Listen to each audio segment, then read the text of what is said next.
Hey folks, how you doing? Welcome back to the channel where I talk about things. Today I'm talking about current events live to you here from northern Israel with some not so breaking news. You've probably seen in the last 24 to 36 hours that the ceasefire between Israel and Hamas is over, and as a result, Israel has returned to fighting with Hamas once again. They're fighting. The ceasefire is over. The lives of the remaining hostages that Hamas holds is in danger once again.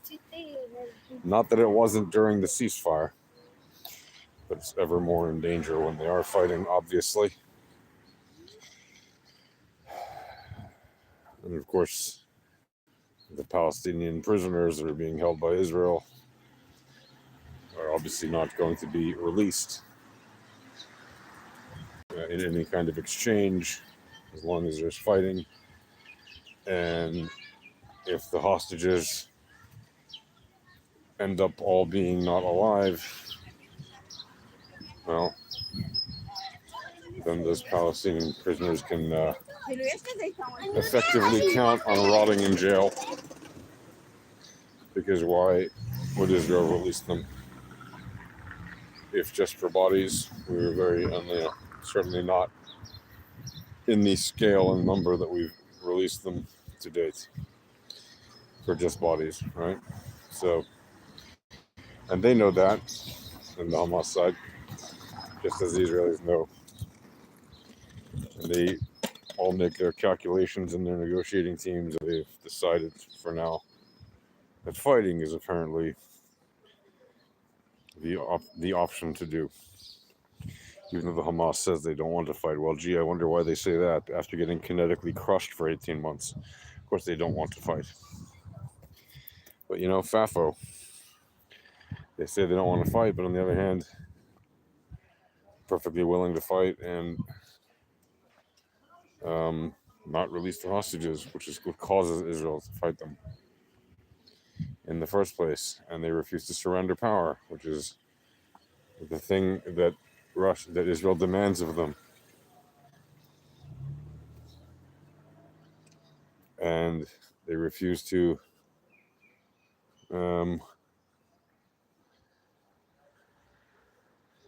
basically give up their guns, which is something that they don't want to do. They don't want to face justice. They don't want to face the consequences for their actions. You know, to them, they view what they did on October 7th as some kind of holy action that they vow to repeat again and again and again and again. So they don't view it as a crime the way that any decent person on earth views it as a crime. They're not decent people in Hamas. They're the opposite of decent people. They believe, of course they believe they're decent people. Of course they do. But they're clearly not. They're monsters who uses people as hostages, who takes hostages, but and then murders them when they're in captivity, choking them to death, strangling them, shooting them, whatever it is. They've done all kinds of terrible things to the hostages. Right? It's disgusting. And then what group that calls itself an army doesn't let the Red Cross visit their captives? If they're not hostages, if they're supposed, they release them with these cards that say prisoner on them. When they do their propaganda bullshit. And that's what it is. It's a technical term. They release the prisoners, right? They call them prisoners. They're hostages.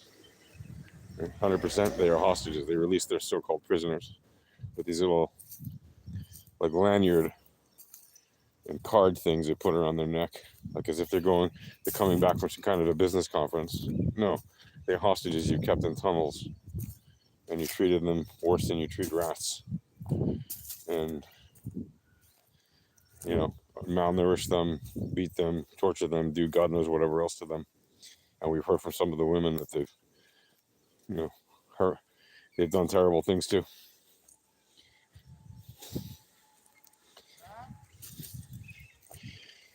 Those are the people that Israel is at war with now, the Hamas. In an effort to A, get the hostages back home, B, get the Hamas to leave power, give up the reins of power over Gaza, and 3, for the Hamas to surrender, admit defeat, surrender, lay down their weapons. And they know Israel's not going to kill them if they do that. They know that. But they refuse to do it. Right? This isn't like if the Jews were to surrender to Hamas, what do you think would happen to the Jews? Every Jew would be killed, right? But if the Hamas surrenders to the Jews, what would there be? Peace, right? We're not interested in killing them. We don't want to kill them, like at all. We'd rather they live in peace, but they don't want to live in peace. So what choice do we have? And they refuse to surrender, even though we crushed them. Okay, well, if you've been crushed in battle and your option is surrender or die, and you refuse to surrender, then you... Exactly.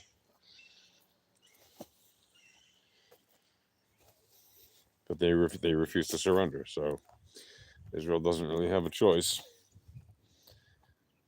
I mean, arguably, you can say, I know Israel always has a choice, and it can do whatever it wants. Sure. If it could do whatever it wants, then we would have snapped our fingers on day one of this atrocity and prevented it from happening. We would have instantly undeaded all the people that had been unalived and returned all the people back to their whole and happy selves before the awful attacks of that morning on October 7th, 2023. But Israel, as powerful as it is with its military and technology and all that stuff, doesn't have that magical ability. Nobody does. We can't just, wish upon a star that this will all just be ended the way we want. Right? Which is why, if you remember, on October 7th, I told you guys, this is not going to end the way people think. It really, really isn't going to end the way people think. It's going to end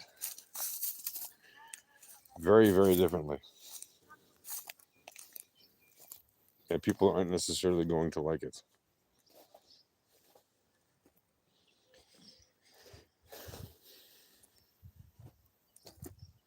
Because yes, on the one hand, Israel has every legitimate right to make the demands it's making, to bring the hostages home, to get the bad guys that did this, to get them out of power, and to have them surrender. Right? Sure, legitimate claims, legitimate demands. But on the other hand, Israel is dealing with an enemy that is not exactly going to just do that. It's an enemy that we can trust to not trust. We can trust them to be not trustworthy.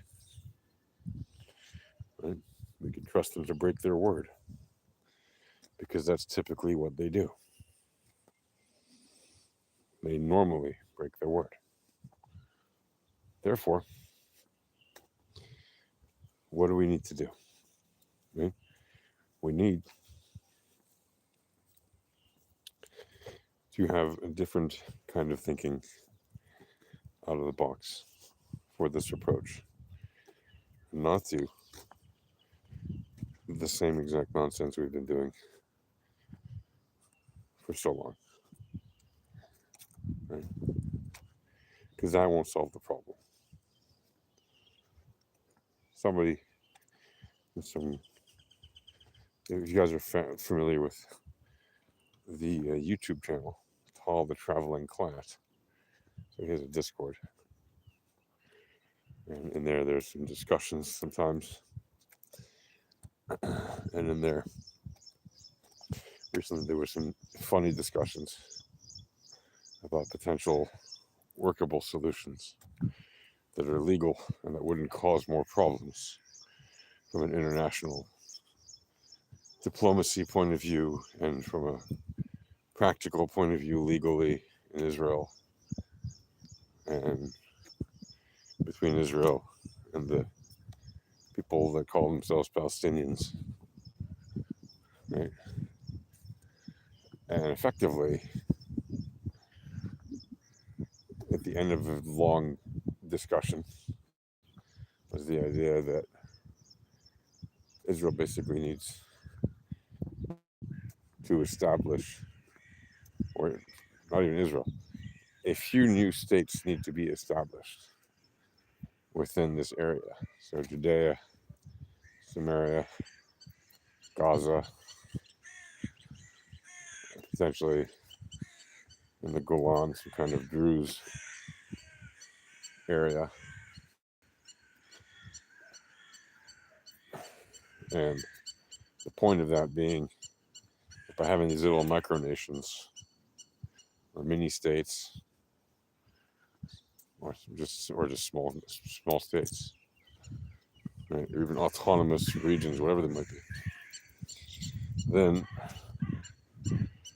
you would be able to do this in a way that does not cause the conflict to expand, but can actually bring it down. Anyway, I'm not going to go too deep in the weeds of it, but it was an interesting discussion. But again, it all stems from the fact that in 1948, when Israel was declared a state and the Arabs had the opportunity, even in 1947, at the acceptance of the partition plan, when Israel accepted the partition plan at the UN, right, and said, okay, we'll accept your proposal to make a Jewish state next to an Arab state, and you want to call it Palestine, whatever, no problem. Let's live side by side in peace. And we'll take 20% of 20% of the land that we were originally told we would have, right, in the discussions leading up to the Balfour Declaration of 1917. Right, Israel was supposed to be really all of what is now Israel, plus all of Judea and Samaria, plus and plus Gaza, yeah, plus all of what is now Transjordan, and even more, right?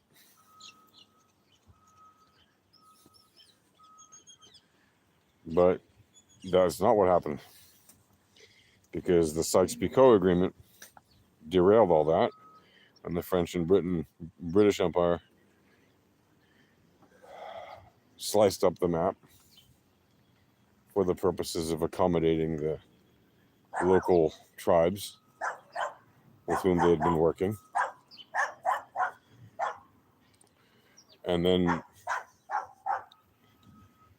as time rolled on and as we got, you had Jordan basically, or Transjordan, had been created as a Hashemite kingdom.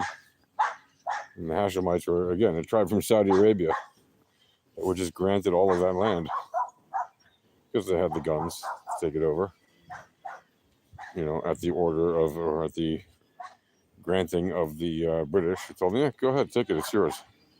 Even though there were Bedouin living there, right? There were other people living there. They didn't want to be ruled by Hashemites, but suddenly they were. And so the land that is now Israel, if you don't include Judea and Samaria and Gaza, which is crazy to me because I do. I don't include Gaza because we unilaterally withdrew from it, but technically that was Israel until we left. But Judea and Samaria is the very heartland.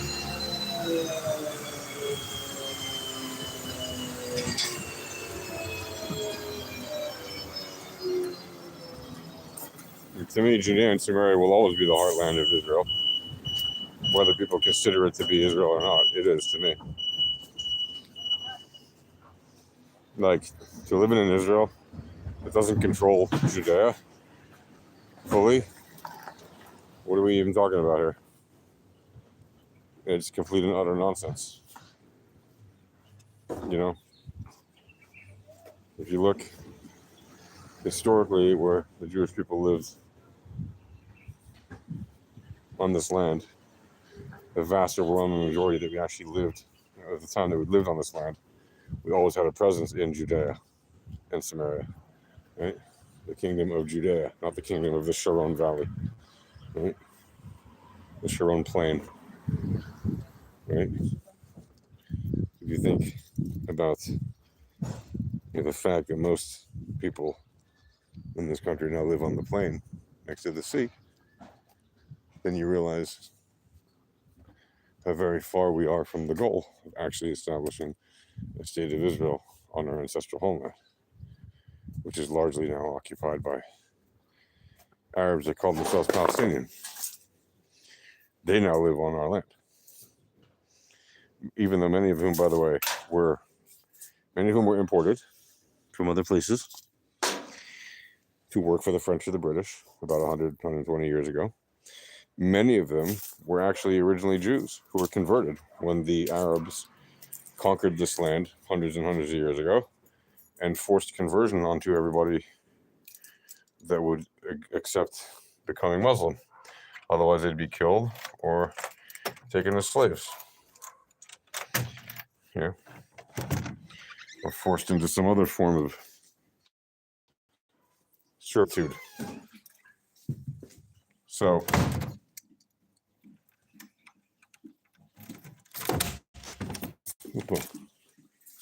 Opa! That just happened now? Sure did. All right, buddy. Dog needs help. I'll talk to you guys later. Have a great day. Shalom, y'all.